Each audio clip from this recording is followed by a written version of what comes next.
Hello friends, எல்லோரும் எப்படி இருக்கீங்க? நல்லா இருக்கீங்களா? நான் உங்கள் எஸ்வி ஹோம் செல்வி. இந்த வீடியோவில் 9 புள்ளியில் சிம்பிளாக ஒரு பூத்தொட்டி கோலம் எப்படி சுலபமாக வரைகிறதுன்னு காமிச்சிருக்கேன்.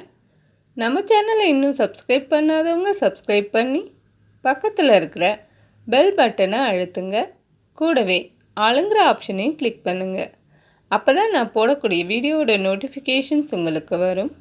என்னோட வீடியோ உங்களுக்கு பிடிச்சிருந்தா நீங்களும் உங்கள் ஃப்ரெண்ட்ஸோட இந்த வீடியோவை ஷேர் பண்ணுங்கள்.